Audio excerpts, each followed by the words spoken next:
That's on for you now, Chairman. Thank you very much indeed. Good morning, everyone. Welcome, members, to this meeting of the Flood Advisory Group. Also, a warm welcome to members of the our community, our public, who may be looking at this on our YouTube channel live. As I look down the list, I look at the membership, and at the moment, I don't know whether we've received any apologies from for absence. Have we received any? In that case, Chairman. I look down at the membership. Unless I'm mistaken, I can't see Councillor Mrs. Judy Gooding, Councillor Lorman, Councillor Wilson, Councillor Mrs. Weston. So I can't see them on screen, and at the moment we've not received apologies. Am I correct? Okay. Have we got any visiting members? No, Chairman. No, thank you very much indeed. As I say, a warm welcome to everyone this morning. Welcome also to our officer team. Looking around, Jeff Stacey will be the main officer player this morning, taking us through the various reports. But also welcome to Matt Harwood-White. Of course, welcome to you, Veronica, from Democratic Services. You'll be looking after the minutes and the reporting on that. I can see Dave Chapman, who is from Essex County Council, and I'm not sure of your official title, Roger, but I believe it's big projects on Essex County Council. Is that correct? So yeah, an FCRM advisor, but yes, I do work on projects in this area. That's correct. And it looks to me as if Dave Chapman is I beg your pardon, I maybe get a bit confused. Roger, your Environment Agency, aren't you? Sorry. Yeah, that's right. Yeah. Right, Environment Agency, and David Chapman, Essex County Council, your big projects. I am indeed. So yeah, I manage their flood mitigation capital program. Yes. Okay, thank you. Welcome. Mark Lloyd, is he on the call yet? He's from Anglian Water. Not here, as far as I can see. The other absence is from Essex County Council Highways Department, and bearing in mind that a number of issues that we talk about impact on our highways, I'm a little bit disappointed that we don't get a representative from Highways.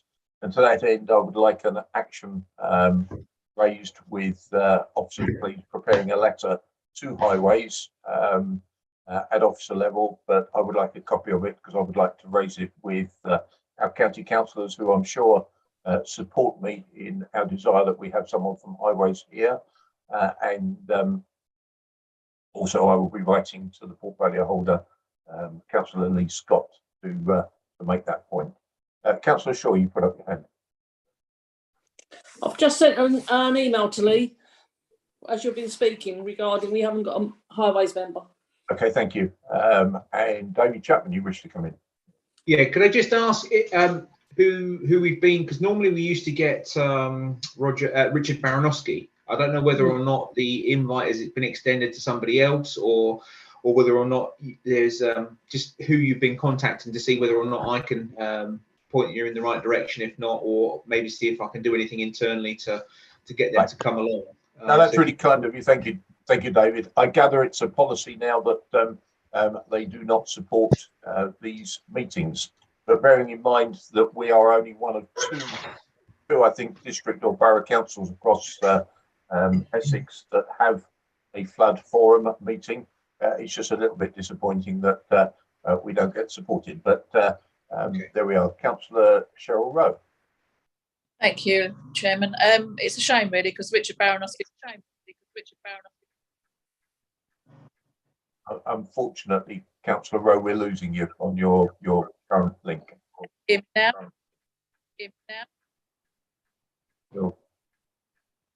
You're dipping in and out, unfortunately, but certainly, if I understand the subject, Mr. Baronowski was extremely supportive, but and it's in no way a criticism of him. I want to make that quite clear. Jeff Stacey, you wish to come in?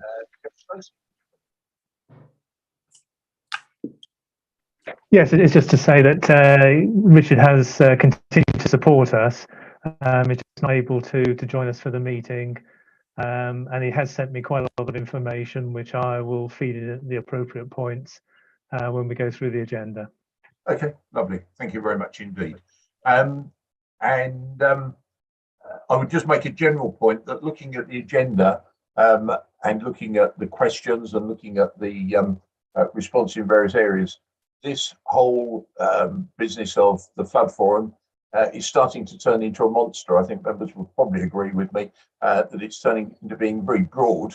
And what I will be asking through the correct governance channels to do is to have through our own review and scrutiny process, actually have a little review of the terms of reference of the Flood Forum, because we start to pick up all sorts of strategic matters in relation to flooding across the district and opportunity for comments on planning rather than necessarily focusing on specific issues, which, as I said earlier, we are a non-statutory service, but we do like to pull the various agencies together to come up with solutions. Councillor Mrs Mason. Yeah, thank you, Simon. I would certainly agree that we need to look at this forum and the meeting and whether it's meeting its objectives, and are there adequate and appropriate resources, and are the resources being used in an effective way to achieve timely outcomes. So I'm pleased that you're going to put this to review, but bearing in mind that the workload of the review committee, I wonder if it could perhaps be done by another process, a small working group. I'll leave that to you to determine, but certainly the suitability of this forum and its process needs to be looked at, I think, as a matter of urgency. So I'd certainly welcome your suggestion. Thank you. That's kind of you, Councillor Mrs Mason. You certainly set that out very, very well indeed. So you're supporting me and I totally support you. I think initially it does go through a review process because that is our formal governance. Whether or not it falls out by having a working group task and finish or whatever, I'm pretty relaxed on. But I'm getting quite concerned at the very diverse, very broad agenda. And to be honest, this meeting is scheduled for a maximum of 2 hours. And to do the subjects justice, we could be here for 6 hours doing some of this stuff. So, I just think we need to get better focus on it and review the effectiveness. So thank you. Quite right. The partnership at the moment seems confused, and there's a loss of history and probably a waste of time and resources. So certainly needs to be improved. So thank you for taking that on board. Lovely, thank you. And Councillor Jo McPherson. Thank you, Chairman.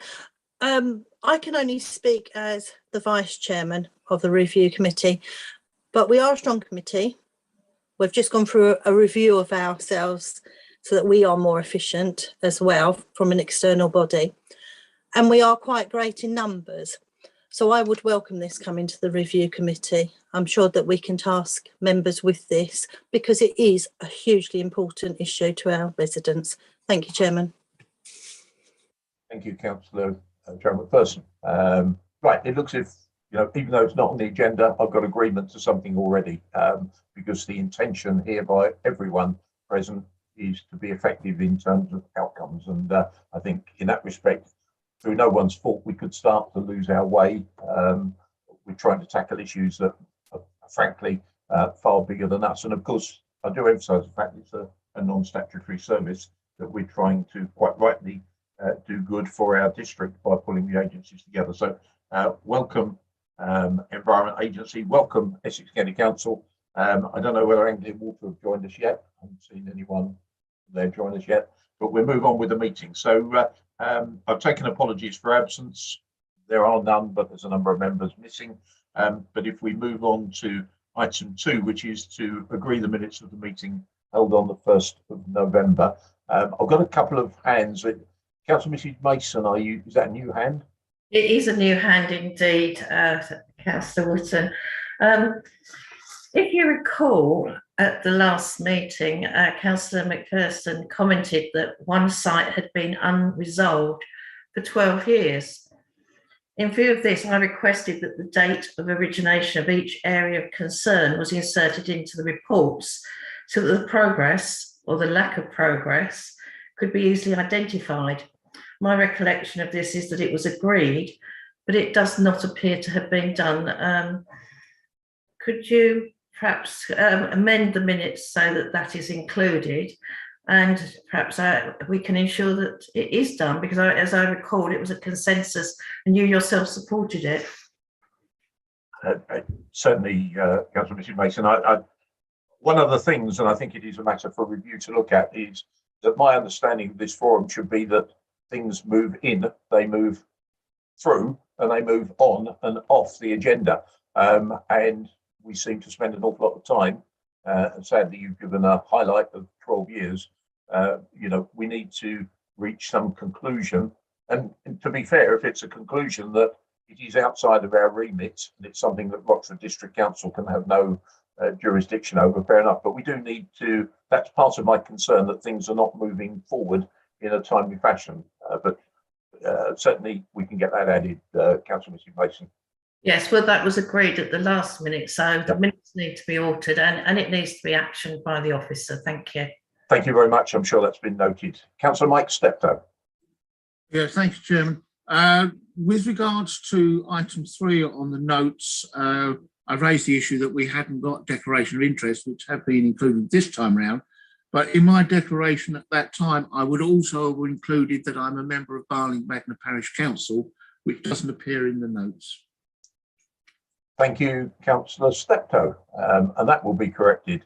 Are there any other points that we wish to record? I did point out that my name is spelt wrongly in a couple of places, but any minor point. But apart from that, do we agree? Can I just get a signal from everyone, please? Can you raise your hand if you're happy for you agree to the minutes?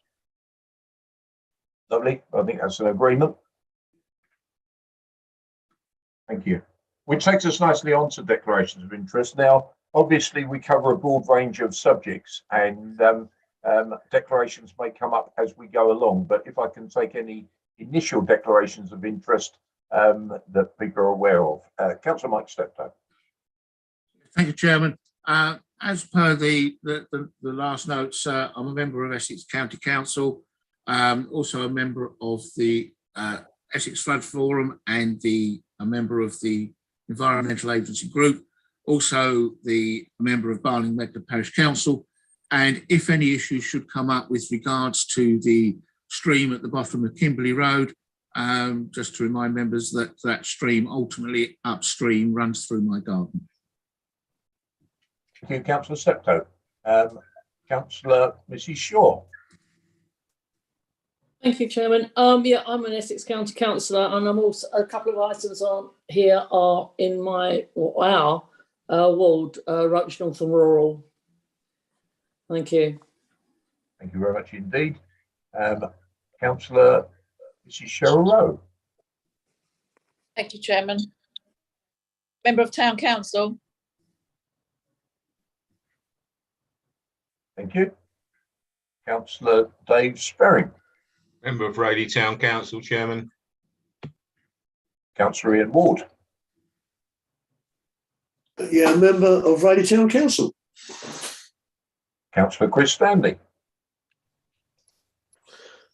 Likewise, Chairman, member of Raleigh Town Council. Thank you.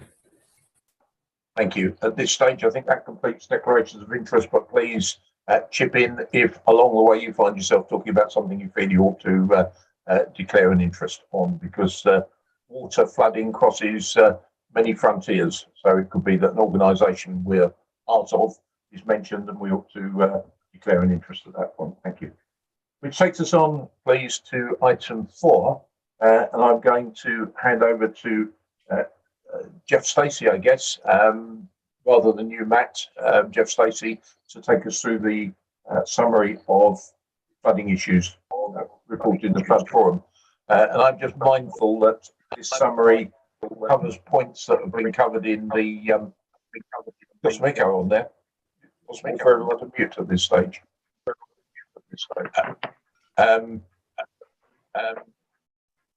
Yes, it would be helpful if, Jeff, you would be kind enough to cross-reference to the minutes, your report, and any questions on the subsequent agenda, so that we don't keep going around in circles and same items, if you'd be kind enough to do that.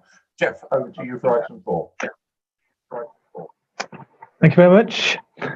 Yeah, just run through these. Are they as they are in the summary of flooding issues within the district? So starting with Ashington and the Lower Ashington Road, got an update from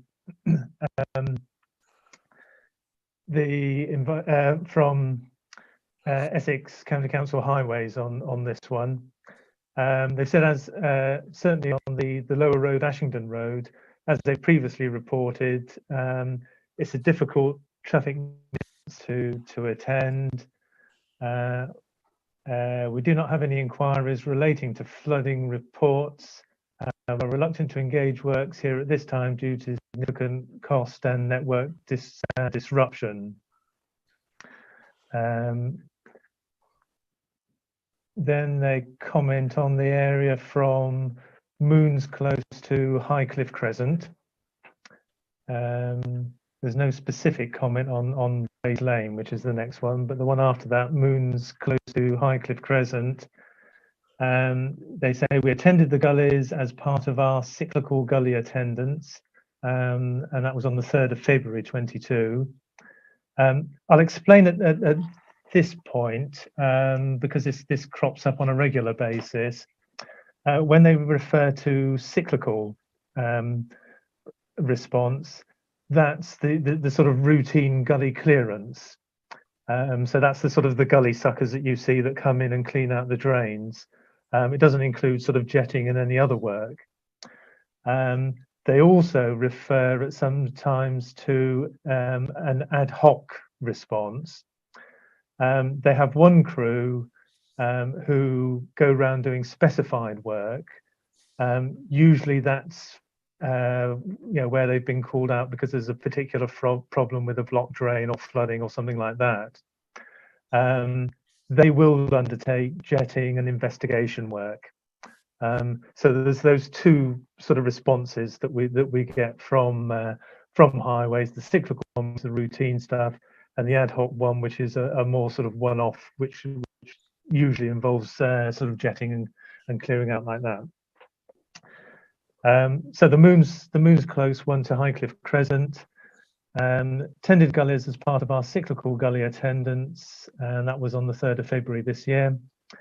The gullies south of the crossing seem to be clear, but there are consistent reports of water backing up from the Anglian Water main.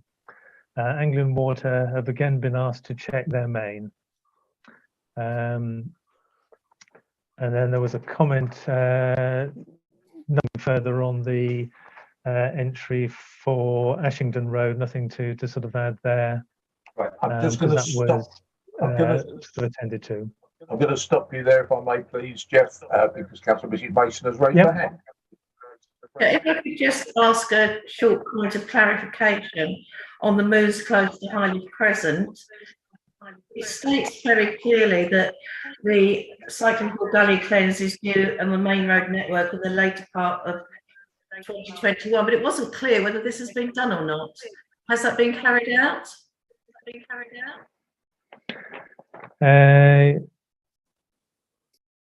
Yes, yeah, as I say, they came on the 3rd of February. Yes, but to that road. But I mean, it says the main road network would be done. Has it been done? I'm sorry, someone. There's feedback. I don't know if someone said Michael.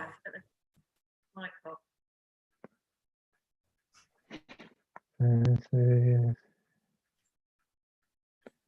you don't know, perhaps you could find out on this as well. Yes, no, I'm just looking at what the comments were last time. Yeah, jetting through were there in 2020 and no issues were found. Jetting report again suggests downstream capacity issues under heavy rainfall, which is an Anglian Water thing. It then says the cyclical gully cleanse is due in the latter part of 2021, which done, and they've I say the latest visit they've done was February 22. So so no, they seem to be undertaking all the things that they've said. But we'll certainly refer that through to Anglian Water again. Right. Thank you, Councillor Mason. Thank you, Jeff. In terms of this report, look, it's been circulated with the agenda. I would just suggest that we go through by areas and see whether there's any questions, because members will have read it, unless you've got anything to add, Jeff. Otherwise, it'll take an awfully long time to go through line by line, very lengthy report. So can we just go through by area and see whether members have got any questions based on the comment that's written there, or if you have anything to add? Yes, it's as I said, there was a bit to sort of add there for this one. There's not as much for some of the others. Okay. Yep, fine. So that, unless there's any further questions, that's it for Ashington. Sort of update there. Next area to look at is Battles Bridge. I've nothing to add beyond what's there at the moment. No members indicating they wish to clarify anything. Okay. Canewden. Again, I have nothing specific to add to what's there. Councillor Stanley, you're raising your hand. Yes, thank you, Chairman. Just a couple of points that I might. Can I just say that the agenda came to me with the questions from the public, but I never got anything else sent to me. For one, and also if that could be sorted out with Veronica, that would be great. And as for Battles Bridge, we're constantly worried at Rochford about the lock gates, whether they are monitored, whether they're kept open or what such. We are having a meeting with Roger and David soon, this coming month, and we're hoping to get some sort of collusion as to what is happening about the lock gates, whether they are monitored or such, or kept open. So yeah, thank you. Okay, thank you, Councillor Stanley. With regard to your access, you get electronic access at the same time as everyone else. And of course, the date's been in the diary for some time. And if you wish a paper agenda in advance to help you, that really needs to be requested in advance of the meeting. So that's the same situation as you, Councillor Stanley, in that respect. Yeah, I'm sorry I didn't bring that up earlier, Chairman. Thank you. Yeah, no problem at all. So unless anyone's got any further comments with regard to Battles Bridge or Canewden, we'll move on. Chair, I've got something on Canewden. Just one point. It still hasn't been sorted. Thank you. Sorry, we're getting feedback. I think we had this. I think, Jeff Stacey, I think it's actually your link, because we had exactly this problem last time. Yeah, I think when you go on mute, it sorts it out. But I think we're all struggling a bit with feedback. We may have to reconsider. Oh, I'm still getting it from elsewhere. There's certainly feedback, and well, let me mute now. See whether that makes any difference. Okay. Certainly, the feedback is making it quite difficult. I mean, also Laurent Shaw is she hasn't put her mic to mute. Well, I'm actually talking to Councillor Laurent Shaw actually, so I'm trying to have dialogue with Councillor Shaw. Can you just repeat the item you were talking about?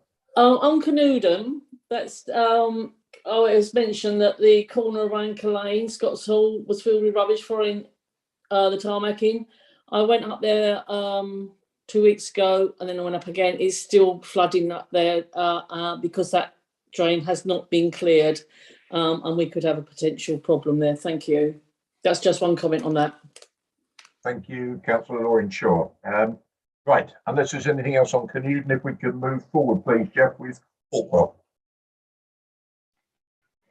Okay, yeah. Hawkwell.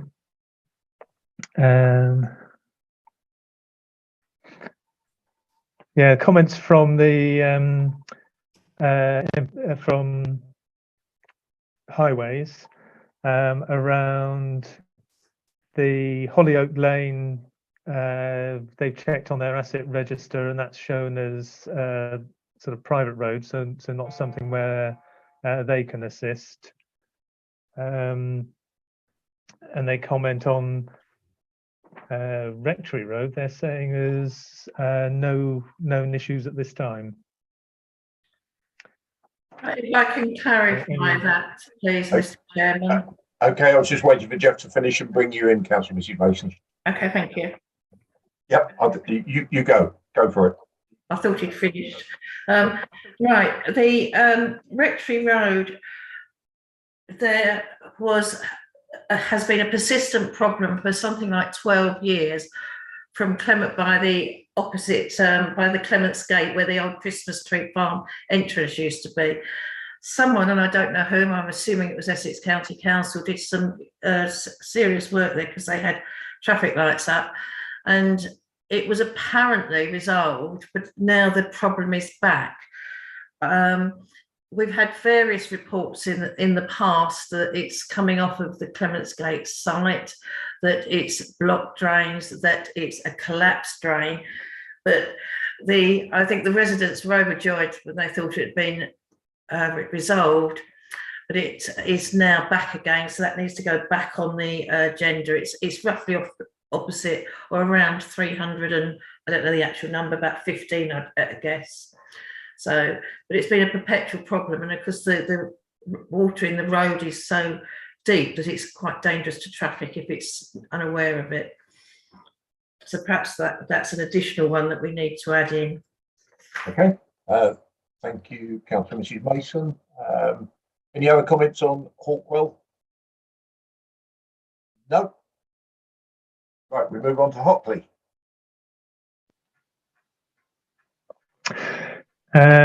Yep, Hockley, the comments from the highways.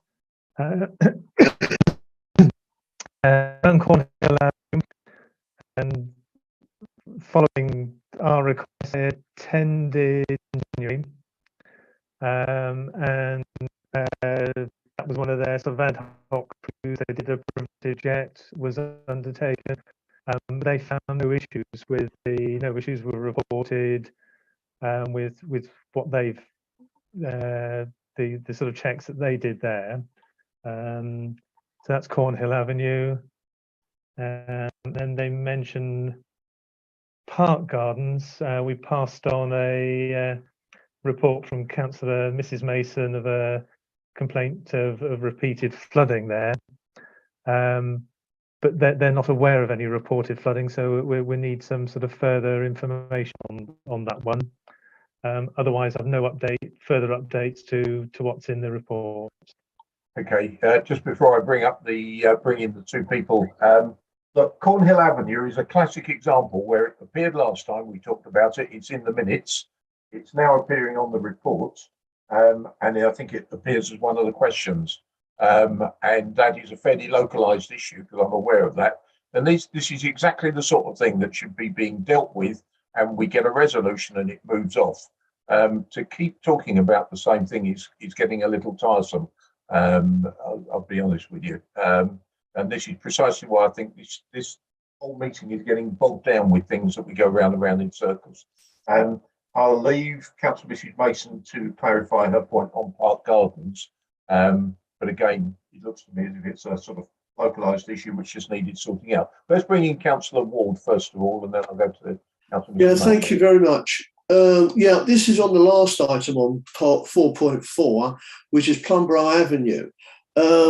Westminster Drive and Plumborough Avenue, I think, are separated by a mile. So I don't know why they've been put in as if they're in close proximity to each other. But I'm more interested in the Plumborough Avenue, which has also come up in questions in regards, and it was in the minutes as well, as to 126 Plumborough Avenue, which has had masses of flooding from an underground stream, subject to planning being approved on an application there. This has not been resolved in any way. And there are lots of residents whose gardens and sometimes their basements and areas are being flooded by this stream, which unfortunately was not taken into consideration when planning was approved, even though we're not necessarily talking of planning, but it was refused on 3 previous occasions. So I do have a big concern there.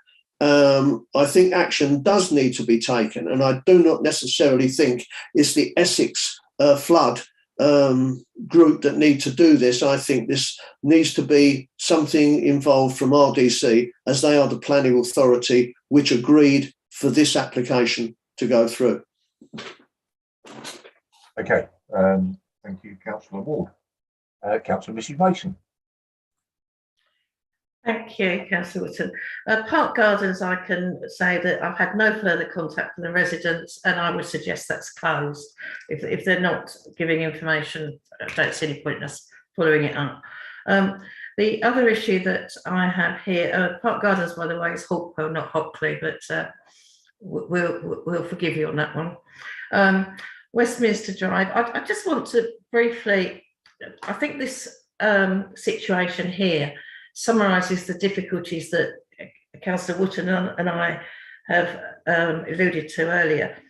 Very briefly, in August 2013, 6 properties were damaged in the region of about 70,000 each, I think, severely in that area.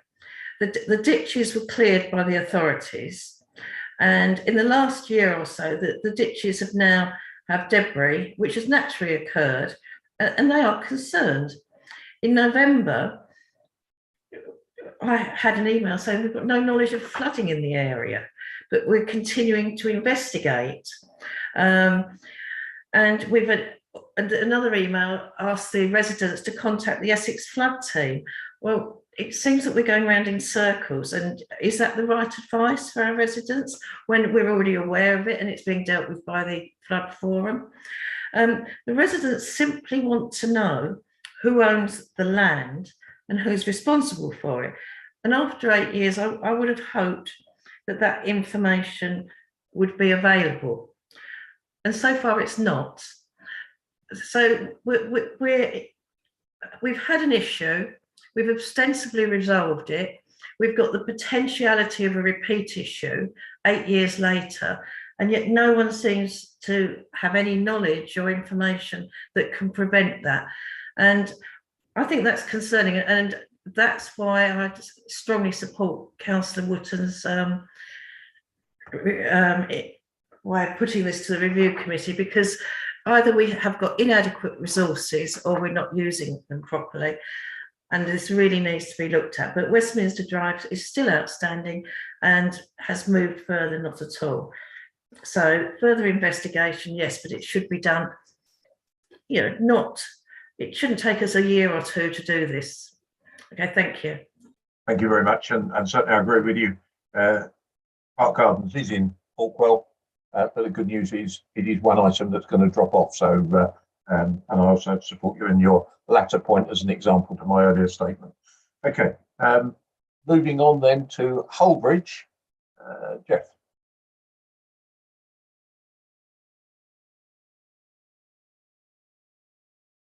Sorry, come off mute. That'll help.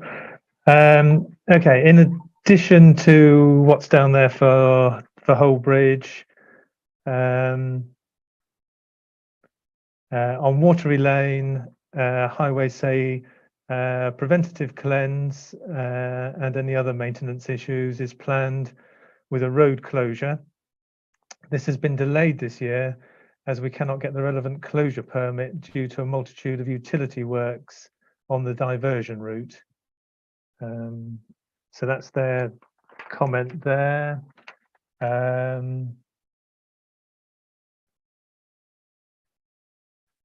No further comments on any of the other areas. Well, certainly Dome Caravan Park is a subject. It's an item of its own on item 5, so we'll defer that one till item 5. But any other member questions in relation to Hullbridge, please? No. Okay. We move on to Rayleigh, please, Jeff. Yeah, Rayleigh, the only additional information is there's a lot where they're saying it's sort of as per the sort of previous minute. The Windsor Way, they're saying, was attended by our cyclical gully crew in November last year. Gullies were cleaned and no defects were reported at that time. So that's the only additional piece of information on what's down there currently. Thank you very much. I have Councillor Ward wishing to come in. Thank you, Chairman.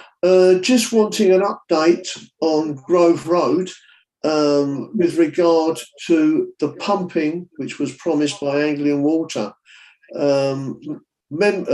Various residents are still very concerned that nothing has been done, and just wondered when are we going to have a site meeting? Haven't had one. It says AW agreed to a site meeting with a member. Still waiting. Okay.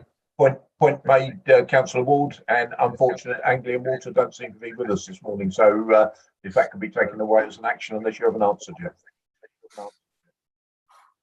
No, I've not been in contact with Anglian Water recently. Okay.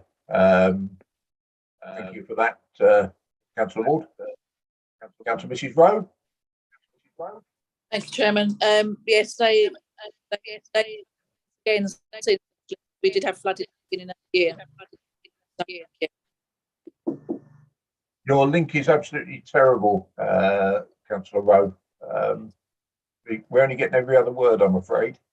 Okay, well, just to say that Windsor Way is clear. They've done the drains again since the flooding in January. Lovely. Thank you for that. On the point of drain clearance, I do want to give credit to County Council for what now seems to be the reinstallation of routine maintenance. They do seem to be more regularly going round to drains. It really frustrates me that we have a drainage infrastructure, and the first point of flooding issues is to make sure that the infrastructure that is already in place is maintained. And it does appear from observation that there is a much better regime and timetable of routine maintenance. So certainly county councillors on this call and your colleagues take that back as a positive point, but that is so important that that routine maintenance is carried on, as well as time to time specific. It's not good enough to look down drains that are part of the highways infrastructure and see them absolutely full of rubbish and growing grass out of them rather than draining the water. It can't be a surprise when it rains, they then don't do their job. Councillor Ward, you want to come back? Yes, please. This is just moving down the list. This was on Eastwood Rise. This has been an ongoing problem since 2008 when the road was done. Mr. Philip Lord of Essex County Council promised that the work would be done, and those people who contributed towards this road were promised it would be adoptable, and a letter affirming that was sent to all residents. That letter still remains with the legal department at Essex. Please try and find out why they keep on refuting this letter. Okay, that's an action point that's going to be taken away. Thank you very much indeed. Right, moving on from Rayleigh, we come to Rochford. Jeff. Yeah, no additional comments to add to what's there. Any member inquiries? Councillor Steptoe.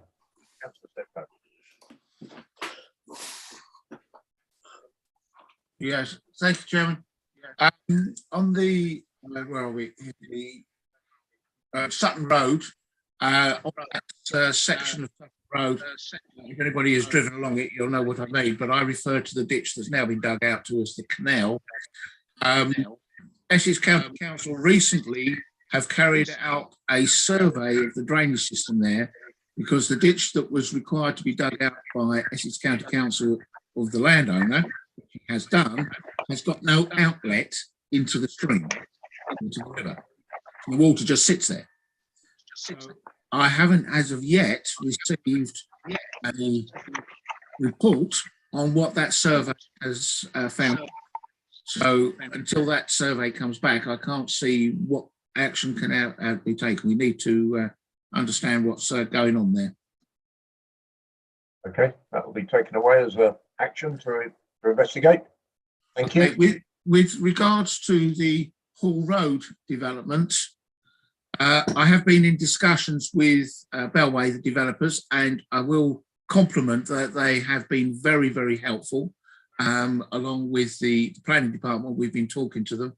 There's been a number of issues raised by those residents that live actually in Oak Road that back onto the development.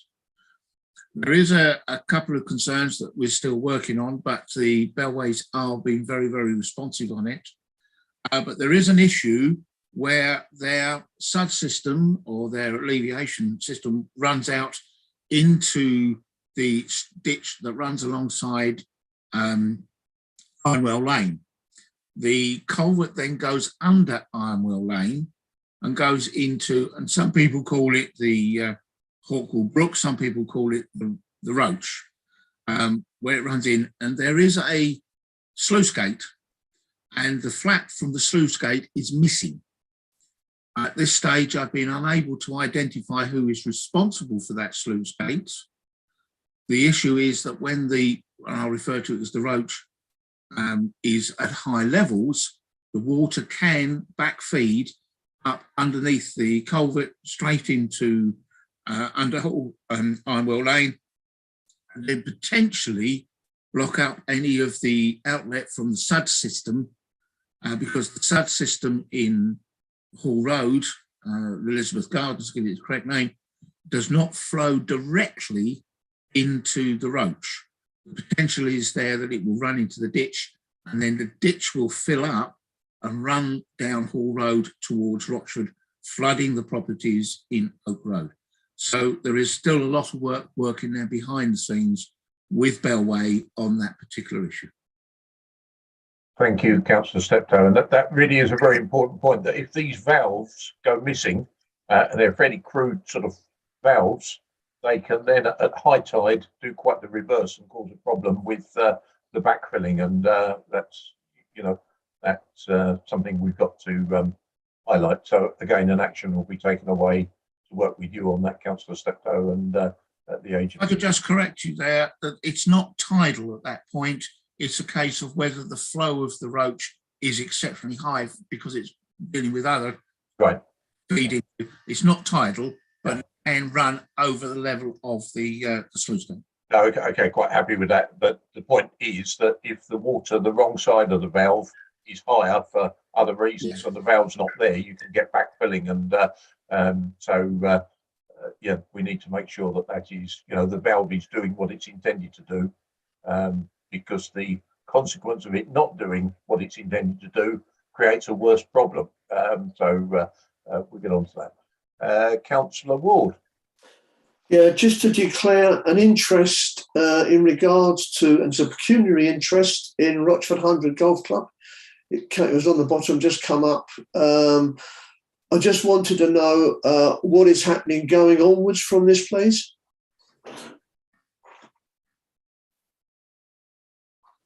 Stacey. Yeah, certainly. If you'd like me to comment on that, Mr. Chairman. Working with the environment and trying to understand the system in the whole of this this area.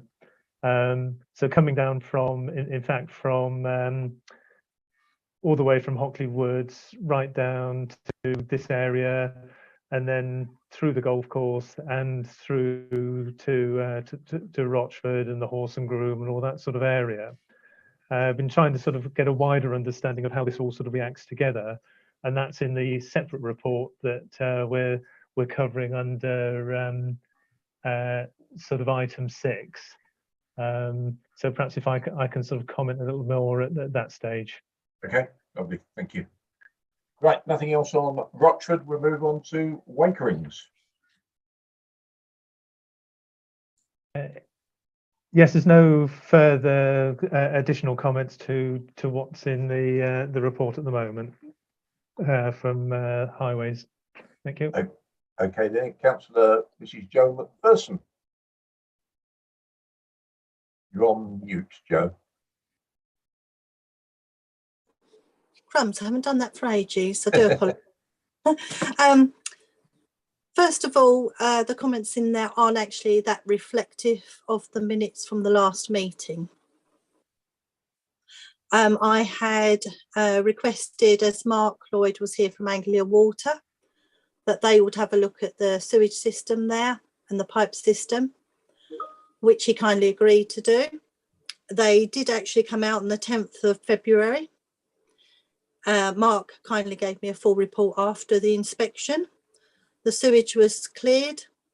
It was then fully inspected to make sure that there was no overgrowth or collapsed pipes or anything like that. And it was flowing clear to the OF, which is the outfall. The outfall pipe comes into the dry ditch at the rear of the recreation ground. Now, there is mention there that RDC Asset Management investigating works to improve capacity of the ditches February 22. It was actually on the 7th of March that I went out myself with the asset manager. Now, our part of the ditch is clear and has capacity. However, we do not have riparian rights on the whole of the ditch. Some of the riparian rights obviously belong to the farmer, but also there is sanctuary land and also land at the rear of the football club. So we need to ascertain whose responsibility it is to clear that. And until that is cleared, we are still going to have this ongoing situation where my residents cannot actually physically get off their drive because they'd be walking through a few feet of water. So if that can be taken back and sorted, please, Jeff. Thank you.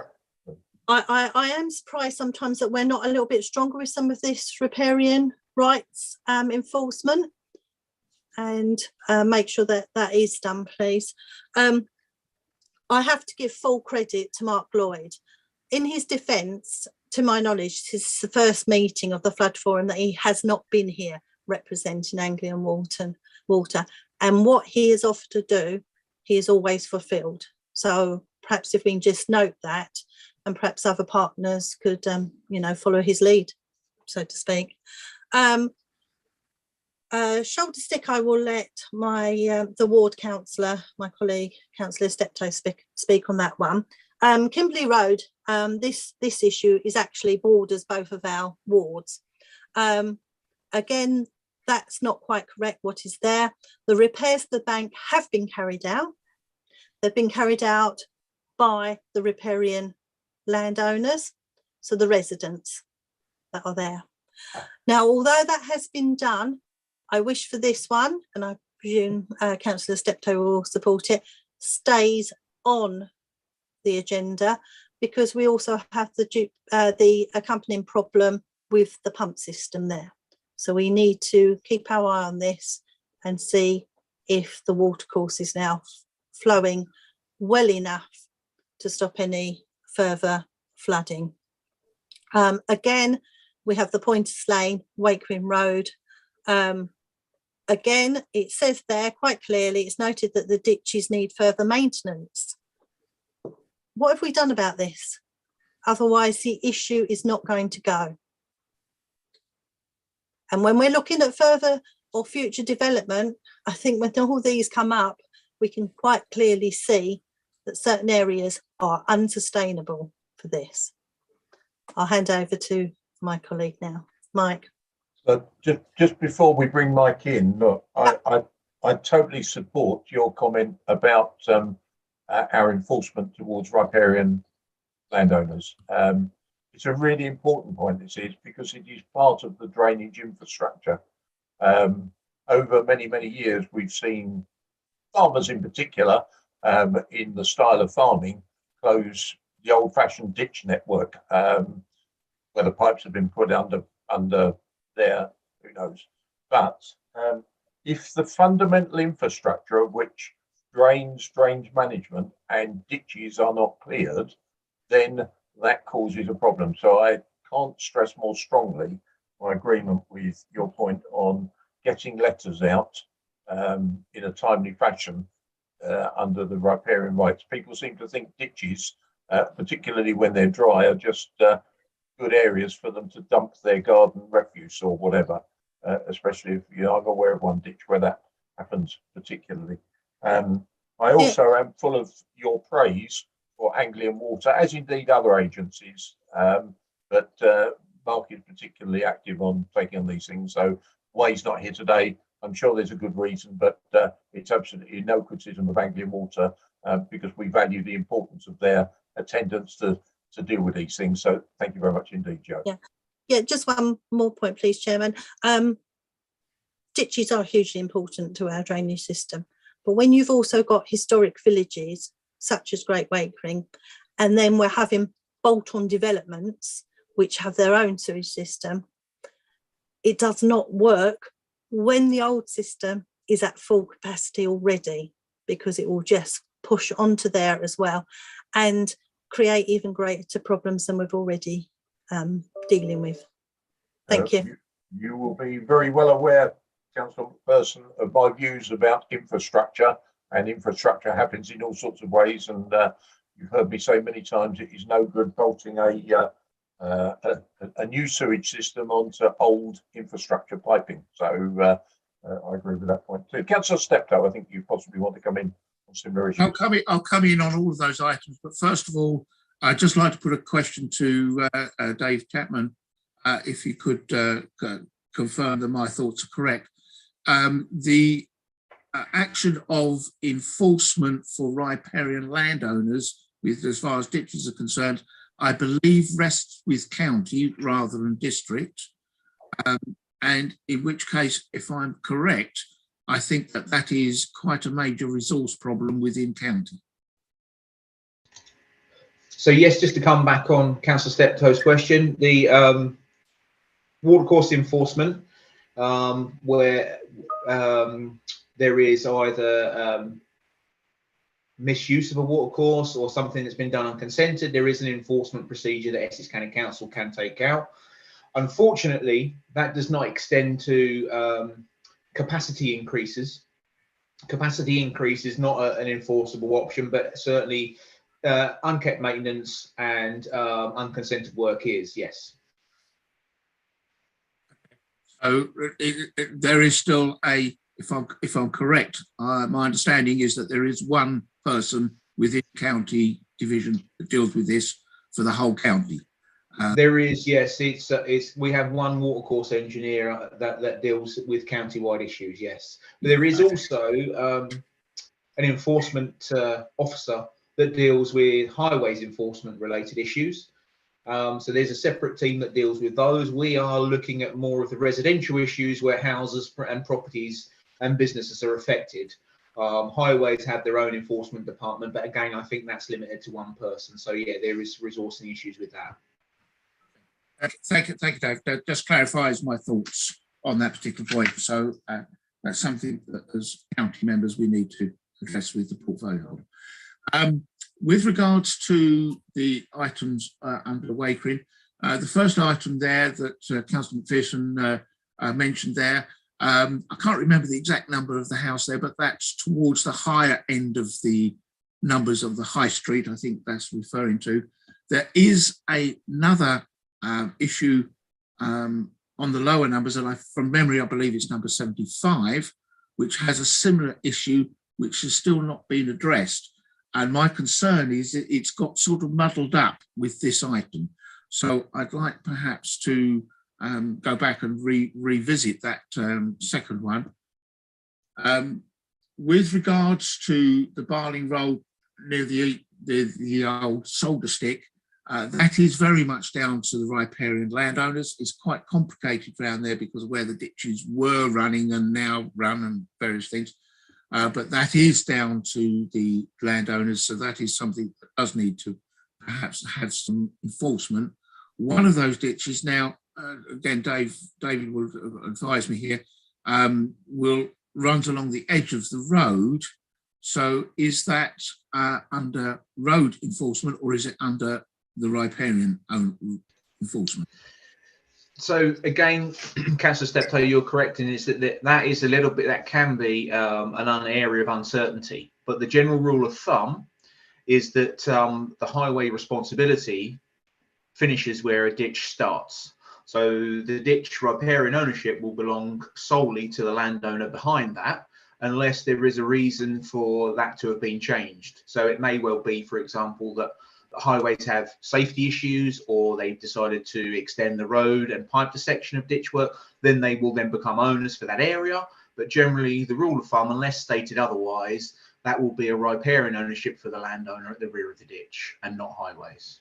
So it will be the enforcement officer that we were talking about earlier. It is, yes, yeah. Okay, with regards to the Kimberley Road issue that Councillor McPherson mentioned there, again, I'll just remind members that watercourse does run up through my garden and does take all of the water runoff from the two new developments, both Star Lane and Barrow Hall Road. There is actually two issues there. And again, I'd perhaps like to see them separated out slightly. One is with regards to the pumping station, which is the responsibility of Anchor Water, as you can imagine. The two issues get muddled up because when the ditch does flood, it then floods into the sewerage system. So that's the reason that it's all in one. But I think we need to keep those two slightly separated. Otherwise, we could find it drops off the system and only half of it's actually been dealt with. I hope Councillor McPherson will agree on that particular point. Other than that, Chairman, I think I'll leave it at that. Lovely, thank you. Councillor John McPherson, you want to come back?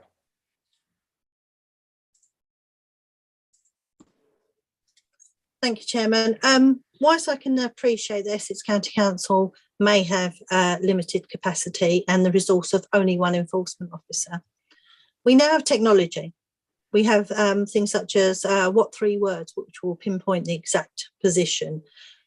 We have the ability to send photographs electronically. I'm ever so sorry, it may only be one person, but perhaps if Essex County Council could review their reporting structure and how we can report these issues to them, that may actually assist the officer in future enforcement. Thank you. Yep, thank you. Just to come back on that, Chairman, I would totally agree with that. Yeah, and yeah, Can I just, Chairman, is it right if I just respond to Councillor McPherson, if that's all right? Yeah, sure. Yes, there's a central email address. If you want me to share that, I can share that. Any information, photographs, mapping information, all of that stuff can be sent over via email. We will then record that on our system and we will action accordingly. The one officer doesn't mean that we won't get around to doing it. It just may mean that we may take a little bit longer getting out to those. But if you can highlight anything on the emails, such as properties that are affected, or if there's any known flood history, all of that goes to help us to prioritise these investigations and taking them forward for whatever action is suitable to resolving those. But that information, I'll put the floods email address in the chat as well, so that people that don't have it can access that and email us over and put that for the attention of our watercourse engineer. Yeah. Thank you. It might be an option as well to make it available to the public who may like to report issues direct. Okay, thanks. That can also be done online. So all of that information and also the way in which you can contact us is all information that can be found on our flooding webpage. I will also put the flooding webpage address in the chat as well for people to share. Thank you. Thanks for that. Good point. But I mean, we move into that sensitive area about resourcing. But to be honest, if there's a job to be done, there has to be a proportionate amount of resource to deal with it.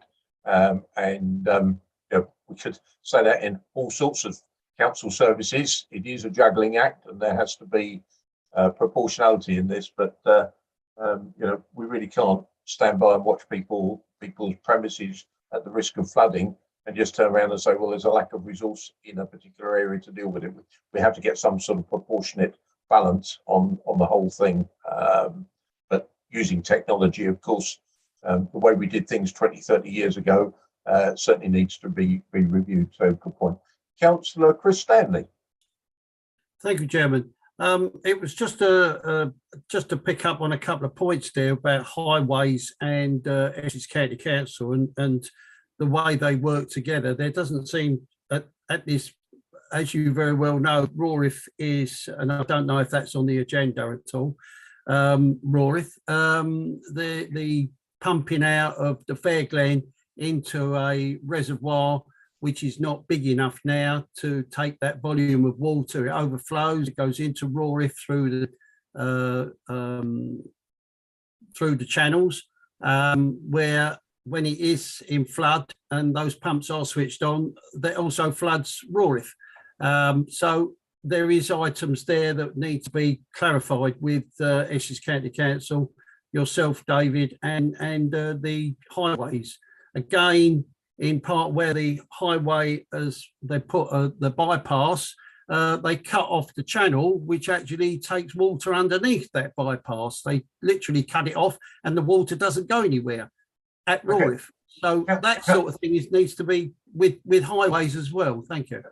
I agree with you. Councillor Stanley, this is the second time you've referred to the agenda, and you said, I think your statement was, you're not sure whether it's on the agenda or not. I referred earlier to the agenda pack. Have you got a copy of the agenda or not? No. Okay. All right. It's a bit of a shame. And certainly I would suggest for future meetings, you definitely need a copy of the agenda in front of you, either electronic or paper. So, but I can tell you that it's not on today's agenda as a specific item other than through the individual geographical areas that we. Yeah, the idea of this is to cover all geographical areas, but that point is made. Councillor Steptoe. Yes, Chairman, just a thought here. As a lot of these issues coming up are under the heading of Essex County Council, it would make sense to me that in future meetings, although they might not be members of the forum, is that all Essex County councillors should be invited to this meeting, because later on in the meeting there are items that are coming up that I wasn't aware of because they've not been reported to me, but it would make sense for Essex County councillors to be part of this meeting. So there's a number of items that they can pick up and deal with offline rather than the platform. Yeah, thank you, Councillor Steptoe. Very good point there. I certainly took a view when I started becoming chair of this meeting that geographically we want to make sure that all areas are covered. Member-wise, we need to make sure that all areas are covered, and certainly member responsibility-wise, we need to make sure all areas are covered. Otherwise, we just constantly spend our life referring to other agencies and other authorities. And that, I think, comes back to my earlier point, strongly supported by Councillor Mrs. Christine Mason, that we just need to look at all of this stuff so that we make this meeting as productive and as useful as possible. Fully take your point on board. I agree with you. Right. So that's covered the geographical side of the district. If we can move on to the specifics, again, item 5, the report has been presented to us with the detail. Jeff Stacey, do you want to take us through any items on item 5? Yes, really, the Dome Caravan Park, because of the potential risk to sort of quite a large number of the residential caravans in that area, we worked with partners on that one to sort of look at what was the risk, what were the issues, where were the responsibilities. That's now all sort of put into that report to sort of clarify well, in fact, we've found that the risk is a lot less than suspected. But we have also sort of clarified the responsibilities and so on, passed that report on to all the interested parties. Really, as far as the flood forum's concerned, we're not anticipating undertaking any further work in that sort of area, having passed all the necessary information on to the parties that are responsible. So unless there's any comments to the contrary, to a great extent, I think we should be able to draw a line under that one. Jeff, all I would like to do, because I've been personally involved, I've been out on several site visits there. I would like to thank you for the work that you've done and the way you put the report together. But I don't think we just let it go because we need to hold the accountable bodies accountable and responsible for solutions, because there seems to be some infrastructure failings there. I note your comment about risk assessment, but the simple fact is the infrastructure isn't working. There's several dated landowners there, but I don't want a situation where a combination of circumstances that only ever occur once in 100 years to happen, more frequently, and then find that we're caught out. It needs to be addressed. The various accountable bodies need to deal with it, and our role may be nothing more than monitoring and reporting back. So I wouldn't like us to just dismiss it as job done, because we've done a very excellent report, a lot of hard work on your part, but I don't think we can just back away from it. We need to hold, this is part of the responsibility of this flood forum, to make sure the jobs we identify being done are done to resolve issues. So thank you for that. I thought I saw Councillor Steptoe's hand. Sorry, Chair, that was a legacy hand. All right, okay. Councillor Ward? Yeah, I completely echo what you just said around that area. We do need to keep an update. We can't just say, okay, we've done it and just pass it on. We need to make sure that we monitor what is actually being done, because if we don't, we are failing our residents. Lovely, thank you. David, I don't know whether you want to come in there, because I would have thought that it starts to border on a big project issue. Yeah, sure. So the area in and around Hockley is something that we've done work on previously as part of the capital flood programme, but also I'm pleased to say that we've got a bigger feasibility study that will be carried out at the start during the next financial year to cover many of these options, or look at these options. Again, the information that's provided in the report will be very helpful and used as some history so that we can build up our knowledge of what goes on in that area, and that's very, very helpful. But the feasibility study that we look to carry out at some point during the next financial year will cover a lot of those options, and then I can then bring those options back to this group to show where we've decided to take it, whether or not there are benefits that we can provide by doing certain schemes. Obviously, there's a criteria that we look at when we deliver schemes. Primarily, it's around the amount of residential properties that will benefit from an option, but also critical infrastructure, previous flood history, and also now in equal measures, a lot of the environmental benefits that we can look to try and achieve from our capital schemes will be taken into account. So there's no guarantee that there will be something to take forward, but this will feed into that feasibility study process so that we've got all that area covered. And hopefully at the end of that process, we'll have a scheme or a number of different options that we can look to take forward, and I'll keep the board updated on that. Okay, thank you, David, on that. But the simple fact there is the old infrastructure or the infrastructure is just plain broken. I've seen it for myself, and if it was good enough to put it in there in the past, it would seem to me that it should either be maintained or replaced, or it's whether or not it's viewed as a new project or whether or not it's ongoing maintenance of the existing project. But I would prefer it not to get bound up in priority. If it was good enough to put it there in the first place, one assumes that the reasons for it being there, the flood alleviation continues. So, but thank you very much indeed. But we should carry on monitoring it. Unless there's any other comments in relation to item 5, we'll move on. No, can't see anyone indicating. Item 6. Yeah. Yes, this report was trying to understand a number of reports that we'd received to the flood forum, running really from Belchamps through Hawkwell, then linking in with the flooding issues on the golf course, Rochford Hotel, around the reservoir, the council depot, the horse and groom, all those sorts of areas, and trying to understand the whole system in that area, and how we might be able to influence it to sort of control the flood risk in that area. So this is very much a sort of preliminary report on what we managed to find so far, and thank you very much to Roger and other colleagues from the Environment Agency in sort of helping us understand this and looking at some of those options. I'm not entirely sure where we need to go in terms of trying to develop this as a potential project, and perhaps I might, if that's all right with you, seek some advice from David Chapman as to what we might do with this next in terms of trying to take forward some further investigation. Okay, I'll bring David in before we move to member questions and points.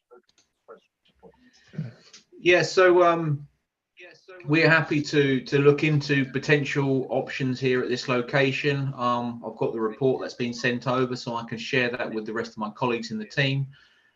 We could look at what potential mitigation options are available, but also funding options, because obviously funding is going to be important to delivering anything, any mitigation measures at these locations. So yeah, I'm happy to take that back to the wider team. We can have a discussion, and I'll liaise with Jeff about where we are on that, if that's okay. Thank you, David. No, that's great, because I think what this piece of work does is it just pulls together a number of contributory factors that, you know, in rainy times or high times, and given the fact that we've got a lot of riverbanks, coastal area, you know, it shows the vulnerabilities of the district, and how all these things interrelate. But also, you know, they need to be split down into various factors, as I said earlier, drainage systems that are in place, management and maintenance of drainage systems, and actually what's feeding flooding issues in the district. And this is a pretty good strategic report on those various issues. Councillor Ward. Yeah, thank you, Chairman. I think a lot of this really does come where we're looking at where everything starts, and a lot of it starts from Railay Hills, River Roach into there. We've looked at what happens with Eastwood Brook as it goes through there. We have Railay Weir. I know Dave has been trying to deal with Eastwood Brook and what happens there for a long time. As yet, we've got no traction at all as far as that's concerned in finding solutions to hold anything back. The maintenance to the River Roach, as in Nobles Green Ditch, is now part on the annual maintenance programme, which has stopped a lot of the flooding and topping out, which is very good. But I think we have to recognise that when these two come together, they're the ones that when they're in full flow, they flow into the areas that we are basically talking about. And we need to look at where it starts, how it starts, and what can be done at that start to fundamentally help what happens when it ends up. Yeah, absolutely. Comes back to the point. If we understand the geographical aspects of our district, that helps enormously. Councillor Mrs. Christine Mason. Thank you, Councillor Wilson. First of all, I have to declare, I believe, potentially a pecuniary interest, because I hadn't realised this was referring to the Hawkwell Brook, that because the description of where the water flows is actually inaccurate. So apologies for that. So I'll declare that now. And perhaps I can add some clarity onto this, because it's mostly in my ward and I know it extremely well. It says here it runs near Clements Hall Leisure Centre and then to Hall Road. It's not actually accurate. It runs along Clements Hall Leisure Centre at the back of the Christmas Tree Farms estate. It crosses actually Thorpe Close underground as it happens. And it goes along the back, it runs parallel with Rectory Road, along the back of the properties in Englefield Close, which is where my interest comes in, and Rectory Road. It is then joined at Windsor Gardens by a very strong flow that runs along the railway line, basically parallel with Magnolia Road, but obviously, you know, the Hawkwell side of it. It then goes through a culvert into the farmers' ditches, and there it splits. Some of that goes towards the beginning of Ironwell Lane, if you like, the top end, and potentially to Hall Road, I think, across the ditches. But the rest of it joins Ironwell Lane a lot lower down. So there's an area there. I will say that where the area is, where it joins at Windsor Gardens, we have had flooding there in the past. And although similar to the other parts in the area, though it's not tidal, if the high tide is in, the water flow has nowhere to go. And there has been flooding in Rectory Road in the past, but in recent years as well. But it is complicated. What I would say is the area that runs through Clements Hall, and I believe, and behind my house, is actually designated as a river, and it comes under Anglian water. And they have been excellent when we've noticed anything wrong with it or any blockages, and a lot of debris does, because there's a lot of woods on the Clements Hall ground prior to it. There's a lot of trees come down. They have been excellent at clearing it and maintaining it, because obviously they're responsible for some of that. So it's not a potential problem, but the description needs to be clarified somewhat. And I do understand the difficulty. If you don't know the area well, it is complex. But if it would help Jeff Stacey, I'm happy to walk around and show him some of the areas. You can't pick it up from a map. Okay. Thank you, Councillor Mason. Certainly, Jeff has just put his thumb up to that offer, and I agree with you. I think it just needs to be taken offline so that there's accuracy put on the point. I mean, I think the strategic point of the paper is really good to understand what's going on in the district, which is influencing flooding for a range of issues. But perhaps you can pick that up offline with Jeff. If I could just come back and say, Councillor Ward is correct.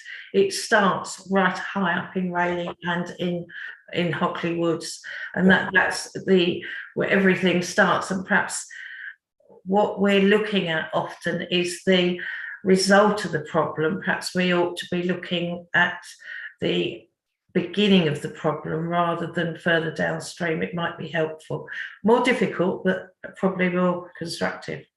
Yeah, totally agree. And in some places, you deliberately, or you want water deliberately to run slowly so that it doesn't actually produce a problem. You know, there's various controls that need to be put in place. But it's nice to hear your complimentary comments on Anglian Water and their management. That's good. Mike Steptoe. Yeah, thank you, Chairman. Couple of questions, couple of points, please, if I may. With regards to the outflow from because it all seems to combine at the Rochford Reservoir point where the Horse and Broom is, goes under the road there into towards the roach, the tidal roach I'm talking about. Has account been taken into with the amount of silting up that there has been in that particular section? From the tidal reaches, and what effect does that have?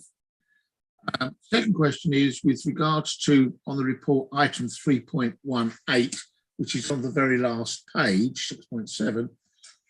It refers to flooding as part of in Rochford in Sutton Road. I'm unaware of any form of tidal flooding coming from the Roach and the Pritterwell Brook there.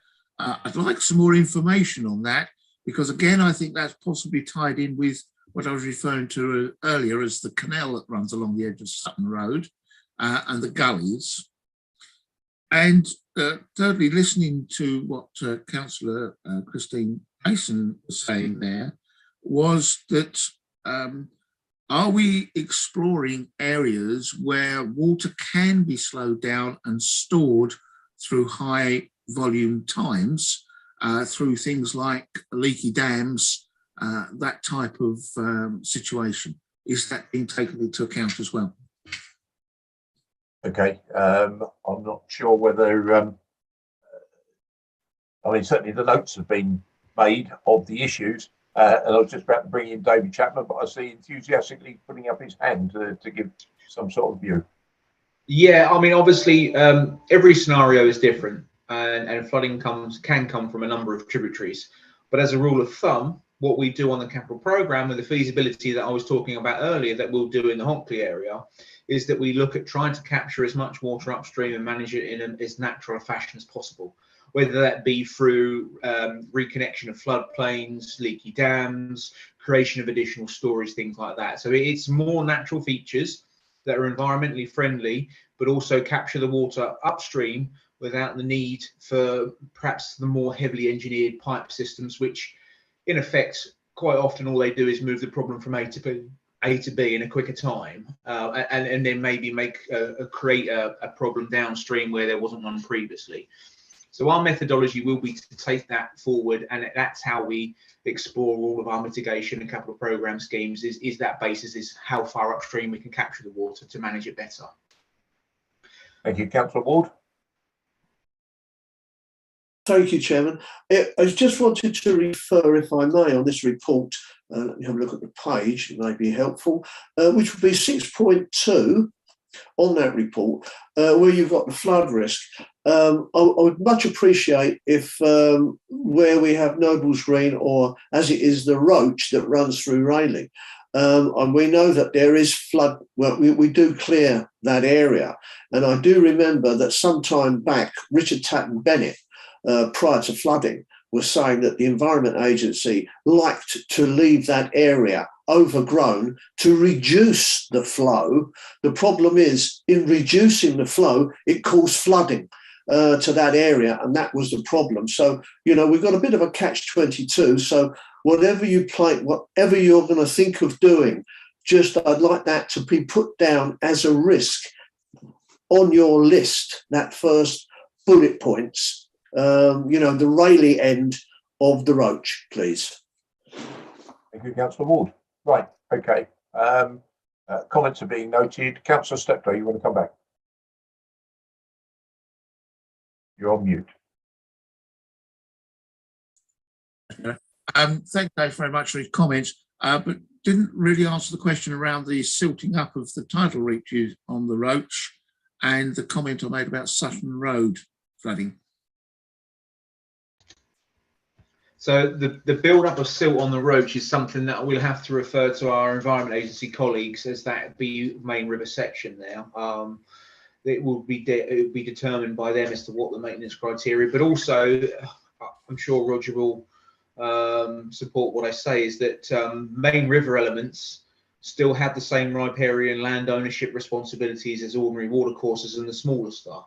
It may be more difficult given the size and the nature of that catchment, but if it's not on the Environment Agency's, again, I don't miss comment on the Environment Agency's behalf, but it may or may not be on their routine maintenance schedule. They will have to confirm that. I won't know. But again, like I say, riparian ownership rights do still stand on main rivers as well as ordinary watercourses. So that may well be a riparian ownership issue for clearance of that. Even in the tidal reaches? Again, I might refer to Roger for that one, but again, I don't think that affects riparian ownership. Like I say, it may be more difficult, and it may be something that needs to be coordinated with the Environment Agency, but as far as I'm aware, that doesn't have a bearing on riparian ownership. Okay, Roger, do you want to come in? Yeah, when we went down there with Jeff a few months ago, if you look down there, a lot of the outfalls that drain in there are very low lying along the bank. So I'm thinking about the depot and the horse and groom. And the situation there is, yes, the tidal, we could spend money on clearing out the tidal sections down there, but all that's going to happen is it's going to fill up with silt again. So there is no benefit to actually clearing out the tidal section down near Salt Bridge, which I think is where you're talking. With regard to riparian ownership, yes, all riparian owners have responsibilities to clear sections even along, not potentially the channel, but if there's any outfalls or tidal lock systems there, they need to keep them in clear maintenance. That is their responsibility. Thank you. If I just come back on that, going to the point around the Sutton Road tidal reaches there, we had a lot of discussions many years ago around improving the road there, new bridge and all the rest of it. Many members will remember that. But the interesting point there, it was discovered that the tidal reaches were actually considered to be Crown property. So are we saying that the riparian ownership here is Crown property? It's probably Crown property, but yes, I mean, what we're saying is we don't routinely clear out Crown land, which is tidal. What I'm talking about is features like outfalls and that sort of thing, which are not owned by the Crown, they are owned by riparian owners. Interesting dilemma there. Yeah, okay. Okay, thank you. Councillor Mrs Mason. Yeah, I may be able to put some clarity on the riparian ownership. I appreciate that. I've looked into it in quite some depth. And that's not a pun.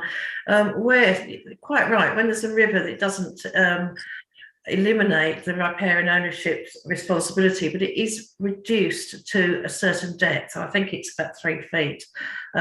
So you go to the middle of the stream and you go to a certain depth, and after that it becomes the water authority. So it is quite confusing, but it is quite clear. You can, you know, if you know what you've got behind you, which you should do, should be on your deeds, you should do it. But it is a responsibility to prevent debris falling into the river as well.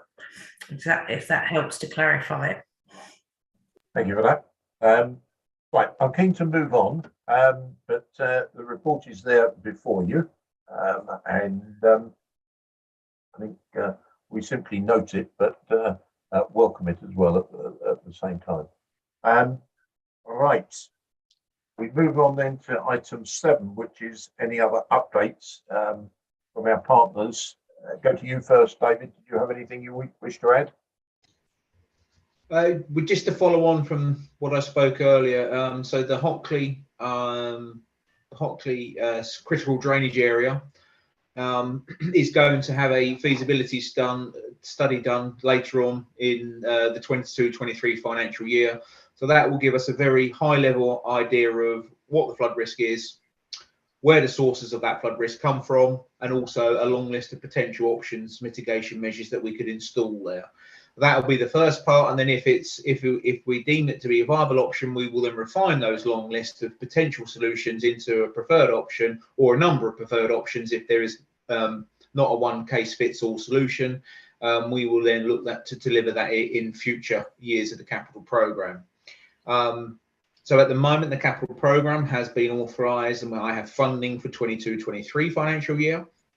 So that is sitting with me, and that has been guaranteed.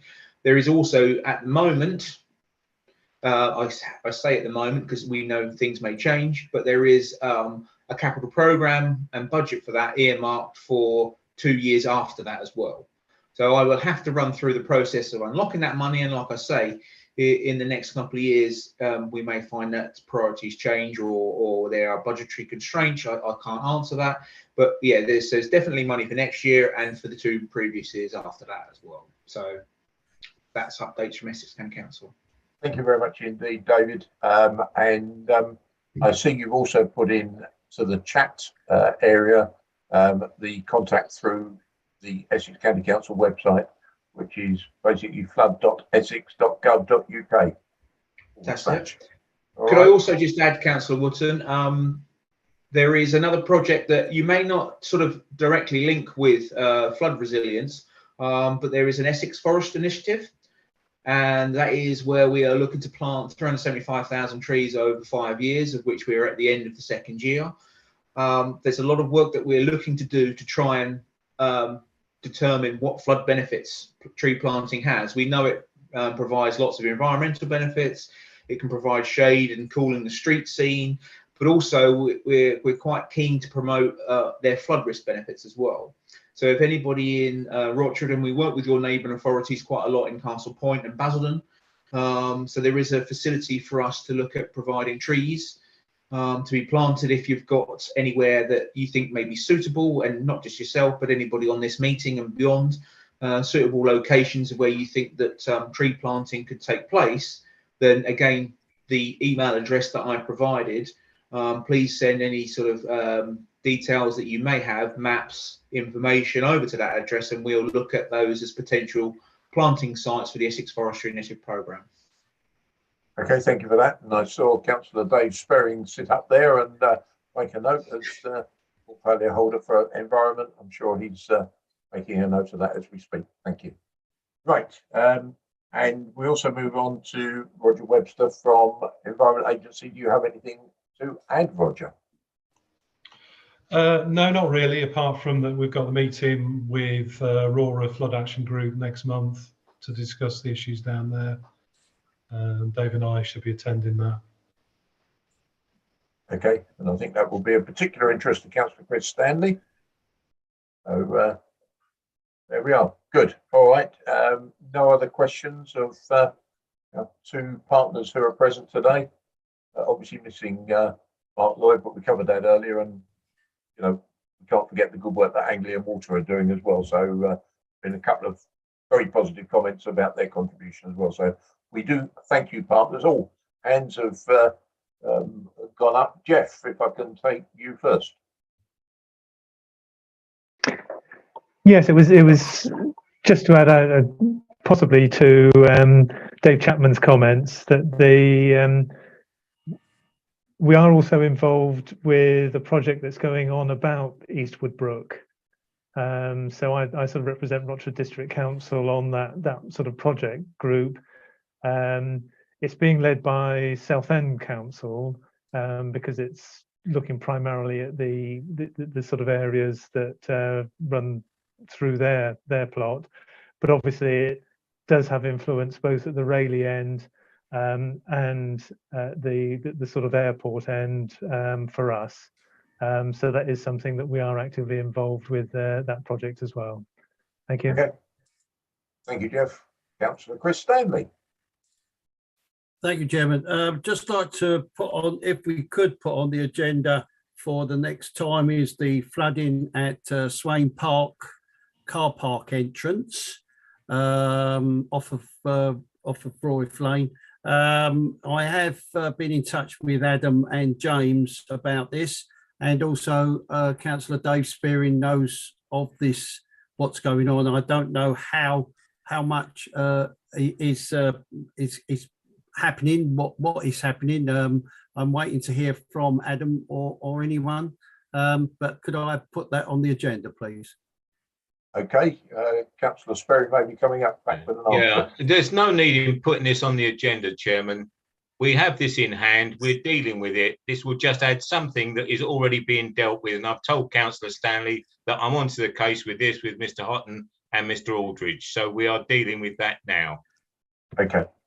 Just as it's recorded, it might not be a bad idea just to record it in the minutes that a solution is being dealt with. So it'll be recorded in the minutes, Councillor Stanley, that it's something that's being raised, it's being dealt with, and then that gives you an opportunity to raise it when you see it next in the minutes, if you know you see it as an ongoing. So I think that's the way to deal with that one, I would suggest. Is that all right? Thank you very much, Chairman. So it will be recorded one way or another, albeit it won't come up as an outstanding issue, because hopefully it will be resolved by that. And I also see in the chat that Councillor Cheryl Rowe has raised the issues about Church Road, and again that will be recorded in the minutes of this meeting, raised outside of the meeting, by presumably Councillor Sperring, Councillor Rowe, so that can be recorded in the minutes and dealt with following on. So that means that we're actually pulling everything together through this meeting. So here we are. Right, can't see any other hands. Time is pushing on. Now we move to. You haven't got any other updates, have you, Jeff? From partners that are not here. Nothing else from you. Not here. No, nothing further from me. Thank you. Okay, then thanks.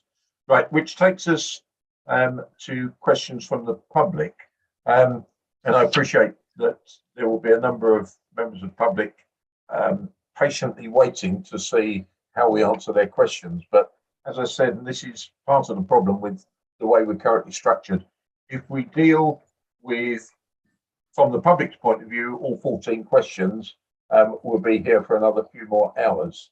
And I'm really looking for a bit of inspiration as to how to integrate these questions into the agenda today. My suggestion is that we come up with draft answers to all of these questions. I'm aware that, for example, I look at question 13, that has appeared in the minutes, it's appeared in the ongoing updates, it's appearing as a further question. So we're not going to be able to add much value to that today without quite a lot of questions being asked behind the scenes. So we probably couldn't give an adequate answer.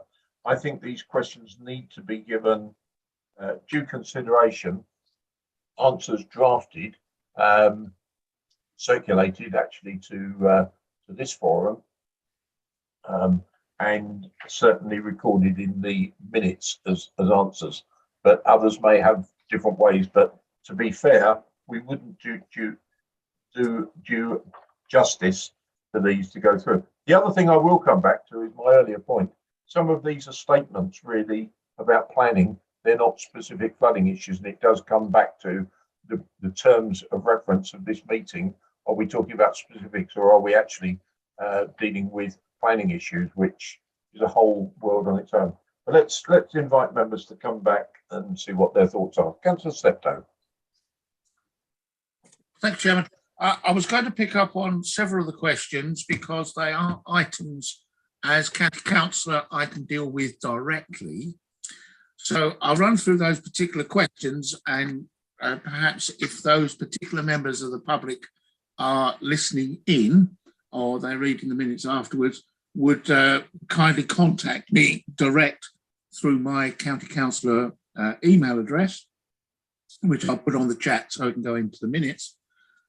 With regards to question 3, ditches are running along Barling Road, turns to the Shopland Road.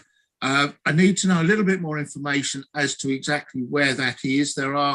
It will be down to the riparian landowners, but I need a little bit more information as to where that actually is. Certainly the farmers along there will be very receptive to actually dealing with the issue. There's one particular landowner there which perhaps might not be quite so. So perhaps if they can contact me direct. Question 4, I'll refer to my earlier comment with regards to the highways survey that carried out, and we're waiting on that to be a report to come back from that. So perhaps Dave can take that back and chase that up for me. I'd be very, very grateful. Question 6, with regards to the Sutton Road, again, I need a little bit more specific information to know what outside which particular properties they're referring, and I will pick that up offline again as county councillor if I refer the member of public to my county email address. Question number 9, with regards to the drainage along Southend Road, Rochford, and I will tie that in with question 12.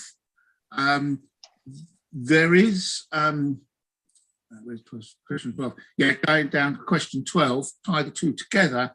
I am discussions with both Southend Borough City Council, correct myself there, and Essex County Council and Rochford District Council. A lot of the problem is caused by detritus that's being left on the railway bridge. And at the moment, I can't get anybody to accept responsibility for actually doing the maintenance because of the way the boundary actually runs around the bridge and over the bridge. Nobody's actually accepting responsibility.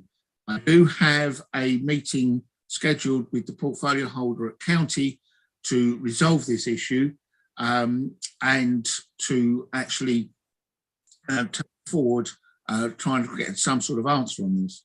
With regards to specifically Sutton Road, some time ago, and I'm probably going years, the officer Marcus Houghton had allocated, I believe it was around £80,000 to buy some new equipment for cleaning the road along Sutton Road because of the narrowness of the footpaths.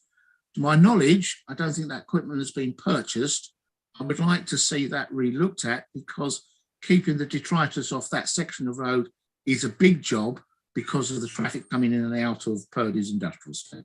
So those particular questions, Chairman, again, I'll reiterate, if members of the public could contact me direct through my county council website address, I'd be more than happy to pick up on that.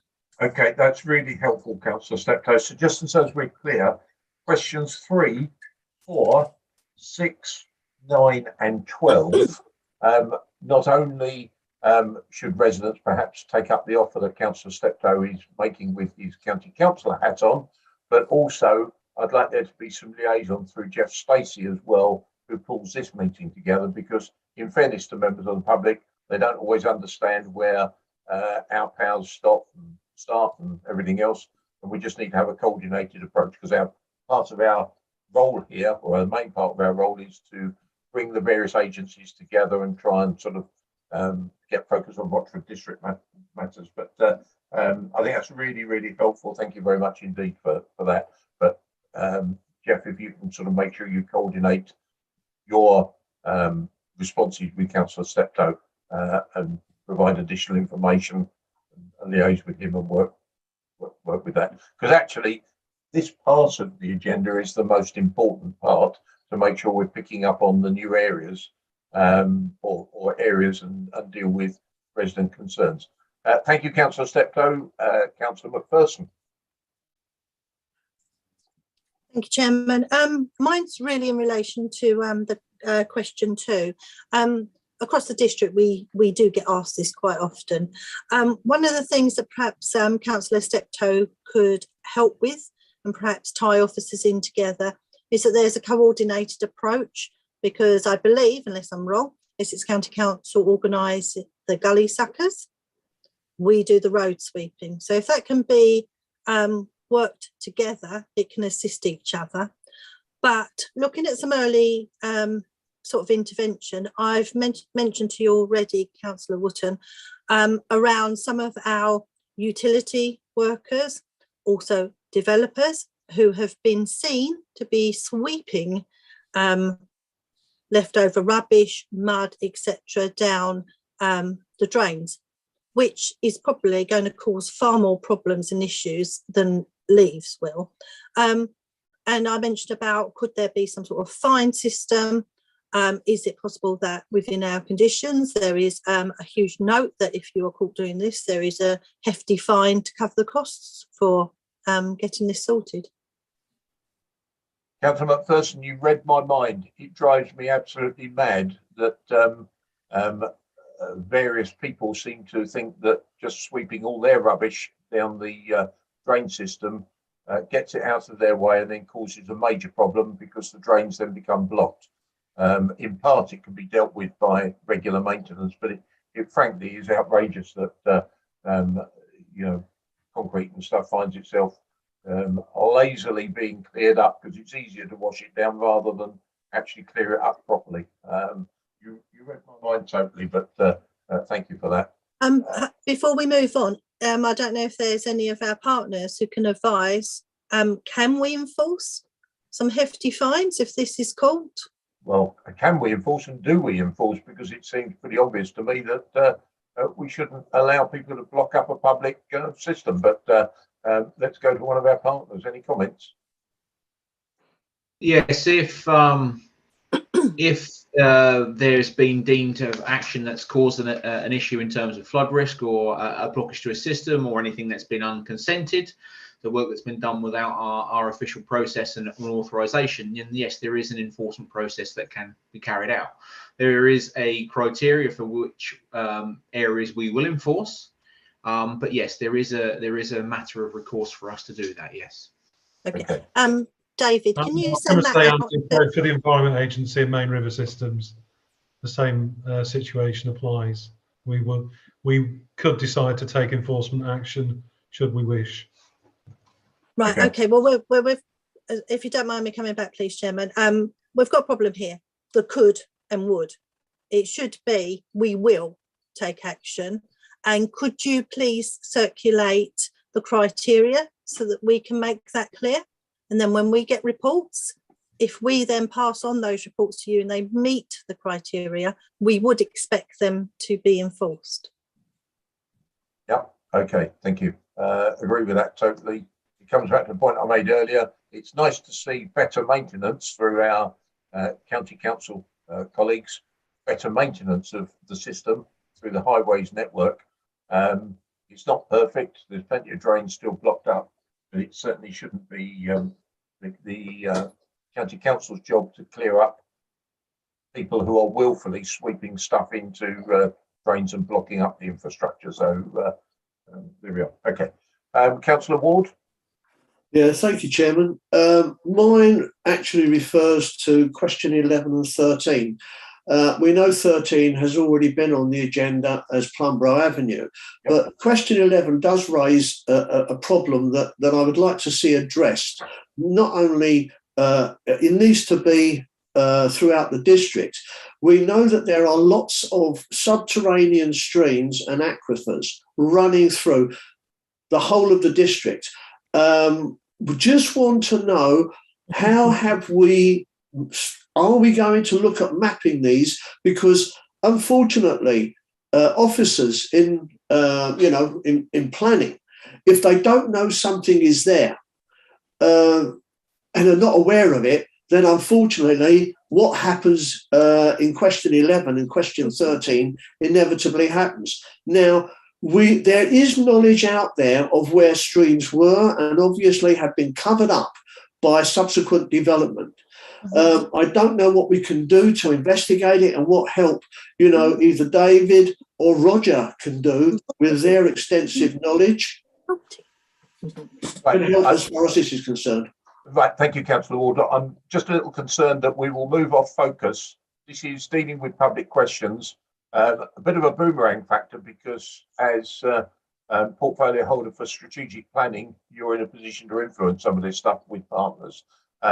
And certainly, I'm aware of several developments which have impacted on surrounding areas in our district, and that causes concern to residents. But I really don't want to get to the stage where we're debating all of these questions. I want to be quite focused.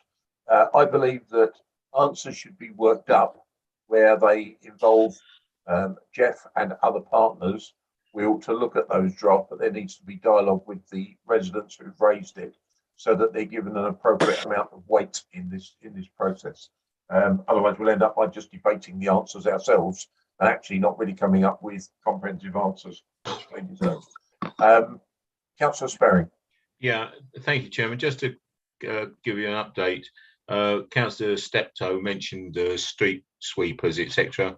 Just to let you know, there is a agreed procedure that we are now undertaking to improve new sweepers, what is more appropriate for this district in preparation for our new street cleaning contract, Chairman. Thank you. Thank you. Councillor Steptoe, you have to have your hand up as well. Yeah, thank Councillor Sperring for that.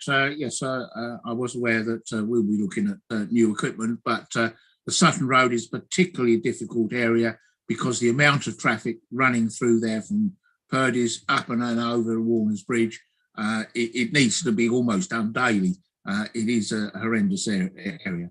Just picking up on Councillor Ward's point with regards to the mapping, That sounds to me as if it should be a job that we should be working with the parish councils, particularly in the rural areas, because they will have the local knowledge, and get the parishes involved in this particular point, I think would be a big advantage. Thank you very much. David. Yeah, I don't want to take up too much time, Councillor, but it's just that to let you know that ordinary water courses that we have jurisdiction over they're not very often mapped, but we do map assets as and when we record issues with them, but also as part of our capital programme, we record those assets as well. So we're building up that knowledge base for ordinary water courses. Main rivers, coastal areas, I think Roger will agree, they are quite well mapped and well known, but also there is a parish council initiative where parish councils, just following on from Councillor Steptoe, they can apply to be part of Where Does Your Water Go initiative, which means that they can go out and map and record assets for us, return that back to us. We will then put that onto a database. And that's been running for a number of years. Again, quite rightly, local knowledge is more important and it's better than what we have. So yeah, any parish councils that want to get involved in that initiative in mapping those assets, they can do that, and we can send out a pack to help them and assist them with that. That's really helpful, and highlights the partnership approach and the benefits of this flood forum to get all these ideas and put them together and recorded in the minutes. Thank you very much indeed, David. Councillor Ward, is that a legacy hand or is that no? It's just a quick comeback. Thank you. I was totally unaware of that. I don't know who wants to coordinate, but maybe Jeff can send out to parishes or whatever to get this up. Thank you, Jeff.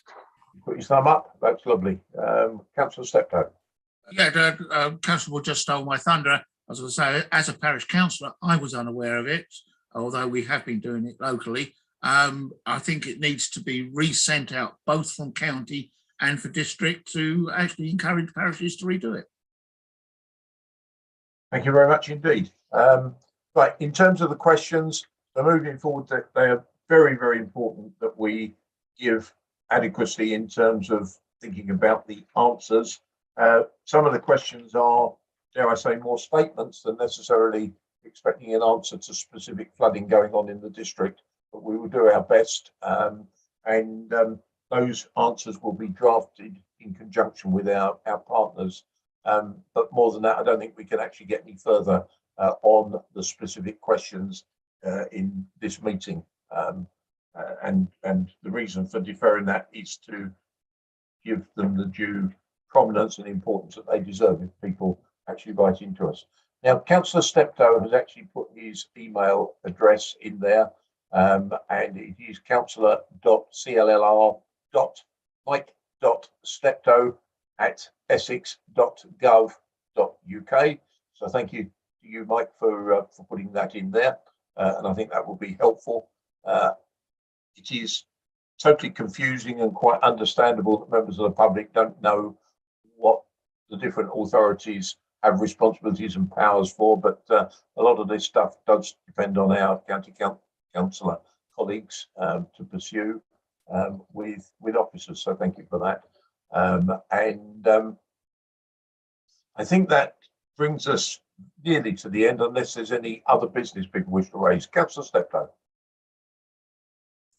Chairman, just for members of the public that are listening in, I will put all the details onto my Facebook page.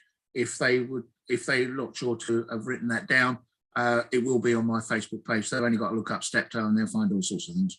Okay, and also for the benefit of residents, we do have 5 county councillors that sit across the district. Of course, councillors here, it's a coincidence if they happen to be a county councillor because they're actually wearing their district councillor hat. But I'm looking at Councillor Mrs. Laureen Shaw. She has a similar email address so if people want to go to their divisions, as they call them at county, there are 5 divisions across the district, covering Rayleigh, Hullbridge, and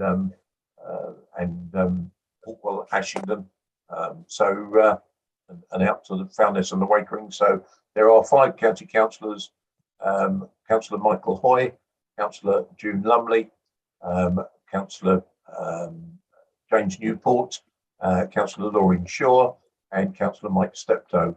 And you can write to your county councillors in much the same format, email-wise, as Councillor Mike Steptoe has put in his so it's CLLR dot and first name dot surname at essex.gov.uk.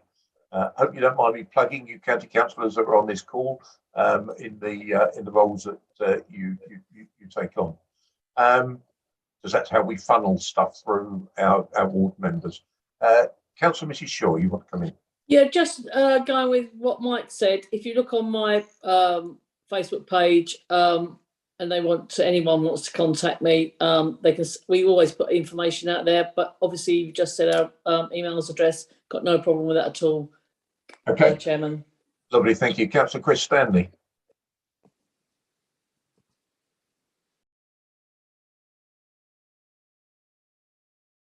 Councillor Stanley, you've gone a black screen now, and you're on mute.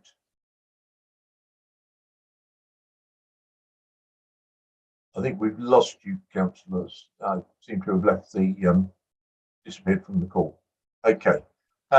On that note, unless there's any other business that people wish to raise, I think it's been a very useful meeting, and just like to thank everyone for your time today. Thank our partners, thank our councillors, thank our officers within Rochford District Council, all the work that you're doing. Very positive engagement across the various areas. Certainly, I would like pressure brought to bear to get a highways representative. Flooding is very, very important, particularly in our coastal district with a number of rivers going through it. It may be less important to more inland areas, but certainly the collective nature of our various influences over flooding are very, very important, and we appreciate your attendance. Thank you very much indeed today, and at bang on 1 o'clock when we were due to finish, this is us finishing. So have a good day for the rest of you. Thank you to members of the public as well. Thank you. Thank you. Goodbye.